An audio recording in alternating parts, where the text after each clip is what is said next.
So in the co-main event, which was not for a title, but I guess had title implications, Chuck Liddell was a -320 favorite. He put his number one contender status on the line as if that's something you could actually do, but they made a very big point about that on the broadcast.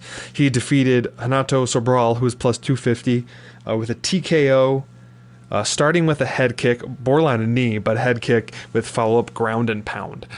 Mike, how electric was that finish for you in there? Obviously, this was during the start of like the myth that was Chuck Liddell. Man, the Iceman back then in the day, dude, was an absolute savage. It was just, he was one of the first people that was so confident in his wrestling and his striking that he really, he knew you weren't going to take him down, and he was just going to punish you. And that's what he did to Sobral. And he was so good at faking and feinting back then that these guys just had no clue what he was doing. And the setup for the kick was just amazing. And the Iceman, the savagery of him going in there to hurt him more, it just shows you what we all fell in love with Chuck. And it also gave us a little setup for what we were about to see with Tito and Chuck a couple times down the road. And that's what I really wanted to see at that time, because I was friends with and my brother was so close with Ken Shamrock. We really didn't want to see that type of fighter in his prime versus Ken not in his prime. So when we finally got to see the Tito type Chuck matchup, it was going to be much more fun. But Chuck Liddell was an absolute monster that night, and you knew he was for real because he actually fought, I believe Sobral was a Gracie Jiu-Jitsu black belt at that time, or something, a Brazilian Jiu-Jitsu black belt. But either way, it was an absolutely amazing performance by the Iceman, and just his feinting and the fake for the kick, and it was a different moment when you saw the Chuck Iceman in person. Completely agree with that, and I'm not sure if he was a black belt. I know he was a decent level Gracie Jiu-Jitsu at that point. I don't think he was a black belt. He obviously is by now. I know what he had going for him was he was also like on the Brazilian national wrestling team, something like that. So he had a nice little blend of ground game with submission, and had some pretty good hands. And I had to do a double take because I remember watching.